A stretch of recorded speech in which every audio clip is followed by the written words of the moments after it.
স্কোয়ারের বিশাল সাম্রাজ্যের নির্মাতা বা স্থপতি কালপুরুষ স্যামসন এইচ চৌধুরী।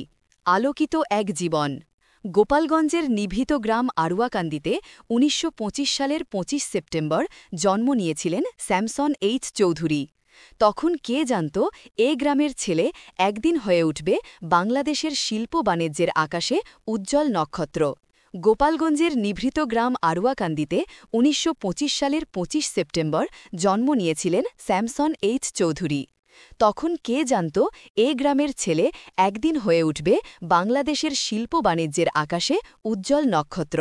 পিতা ইয়াকুব হোসেন চৌধুরী ছিলেন চিকিৎসক, চাকরির সূত্রে ঘুরেছেন নানা জায়গায়। সেই ভ্রমণশীল জীবনের সঙ্গে ছোট স্যামসনও শিখে নিয়েছিলেন মানিয়ে নেয়া, তৈরি হয়েছিল নতুনের প্রতি অদম্য কৌতূহল। চাঁদপুরের মিশন স্কুলে শুরু, তারপর পাবনার আতাইকুলা, ময়মনসিংহের ভিক্টোরিয়া মিশন স্কুল, আর পরে পশ্চিমবঙ্গের বিষ্ণুপুরের শিক্ষাসংঘ হাইস্কুল। শৈশবের প্রতিটি অধ্যায় যেন তাকে প্রস্তুত করেছে এক অজানা অভিযাত্রার জন্য। দ্বিতীয় বিশ্বযুদ্ধের অস্থির সময়ে যখন পরিবার তাকে ফিরিয়ে আনল গ্রামে, তখনও তার ভেতরে জেগে উঠছিল অচেনা দিগন্তে পৌঁছার অদম্য আকাঙ্ক্ষা।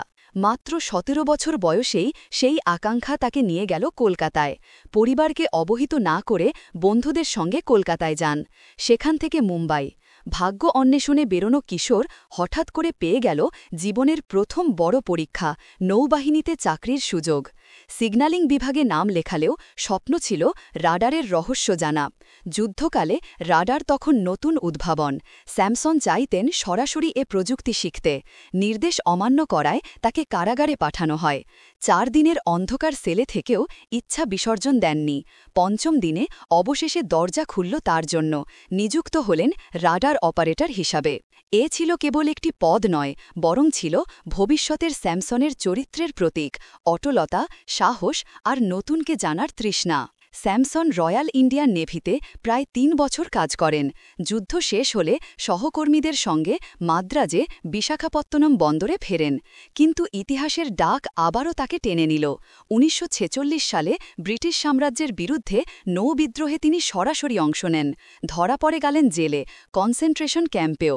তবে বিদ্রোহীদের প্রতি ক্ষমাশীল মনোভাব দেখানো হয়। তাদের দেয়া হয় ২টি বিকল্প: ১. নৌবাহিনীতে অব্যাহত থাকা, ২. চাকরি ত্যাগ করা। স্যামসন পছন্দ করেন চাকরি ত্যাগের পথ। বাড়ি ফেরার পর ১৯৪৭ সালে স্যামসন এইচ চৌধুরী পাবনার ডাক বিভাগে যোগ দেন। একই বছর বিয়ে করলেন অনিতা বিশ্বাসকে। ডাক বিভাগে কর্মরত অবস্থায় ট্রেড ইউনিয়নের আন্দোলনে যুক্ত হন, অন্যায়ের প্রতিবাদ করেন, এমনকি এক পুলিশ অধিকারীর সঙ্গে সংঘর্ষে জড়ান। ফলাফল বদলি এবং অবশেষে চাকরি ছেড়ে ঘরে ফেরা। তখনই পিতার পরামর্শে দায়িত্ব নিলেন পারিবারিক ওষুধের দোকান হোসেন ফার্মেসির। ব্যবসা ভালোই চলছিল, কিন্তু তার স্বপ্ন এর চেয়েও বড়। ১৯৫৬ সালে বাবার কাছ থেকে ধার নিলেন মাত্র ৫,০০০ টাকা। শুরু করলেন নতুন কোম্পানি ইসন্স, অর্থাৎ ইয়াকুব হোসেন অ্যান্ড সান্স। শুরু হয় সিরাপ উৎপাদন দিয়ে। সেখানে মালিক তিনি, কর্মী এবং বিপণন কর্মকর্তাও তিনি নিজেই। পাশে ছিলেন কেবল স্ত্রী অনিতা। ছোট্ট এ প্রচেষ্টাও তাকে থামাতে পারল না। ১৯৫৮ সালে ৩ বন্ধু ডাক্তার কাজী হারুনুর রশিদ, ডাক্তার পি.কে. সাহা আর রাধা বিনোদ রায়কে সঙ্গে নিয়ে জন্ম দিলেন এক নতুন স্বপ্নের নাম স্কোয়ার। ছোট্ট টিনশেড ঘরে মাত্র ১৭,০০০ টাকা নিয়ে যাত্রা শুরু। প্রথম কারখানার জন্য স্যামসন পাবনা শহরে একটি ছোট্ট টিনশেড ঘর ভাড়া নিয়ে সেটিকে কারখানায় রূপান্তর করেন। শুরুতে ১২ জন শ্রমিক নিয়োগ করা হয়। প্রথম উৎপাদিত ওষুধ ছিল ইস্টন সিরাপ, যা রক্ত পরিশোধক হিসাবে ব্যবহৃত হতো। প্রথম ৩ বছর লাভ নেই, কিন্তু তাদের জেদ টলল না। চতুর্থ বছরে প্রথম লাভ, আর সেখান থেকেই শুরু হল এক অনবদ্য অভিযাত্রা। ১৯৬২ সালে ঢাকার হাটখোলায় একটি শাখা অফিস খোলা হয়। ১৯৬৪ সালে এটি প্রাইভেট লিমিটেড কোম্পানিতে রূপান্তরিত হয়। অনুমোদিত মূলধন ৫ লাখ টাকা এবং পরিশোধিত মূলধন ৪ লাখ টাকা। ১৯৭৪ সালে এলো বড় বাঁক। বেলজিয়ামের জানসেন ফার্মাসিউটিক্যাল লাইসেন্স পেল স্কোয়ার। এটি ছিল যুক্তরাষ্ট্রভিত্তিক জনসন জনসন অ্যান্ড জনসনের সহযোগী প্রতিষ্ঠান। শুরু হল আন্তর্জাতিক মানের উৎপাদন। ডায়রিয়ার ওষুধ ধীরামক্স, ইমোডিয়াম বাংলাদেশের বাজারে নতুন অধ্যায়ের সূচনা করল। ১৯৮২ সালের ড্রাগ পলিসি যেন আশীর্বাদ হয়ে এলো। বহুজাতিকের আধিপত্য কমে গেলে স্কোয়ার দৃঢ়ভাবে দাঁড়িয়ে গেল জাতীয় শীর্ষে। ১৯৮৫ সালে তারা হয়ে গেল দেশের শ্রেষ্ঠ ফার্মাসিউটিক্যাল কোম্পানি।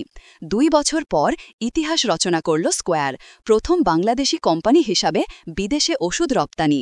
তবে স্যামসনের দৃষ্টি শুধু ওষুধে আটকে থাকেনি।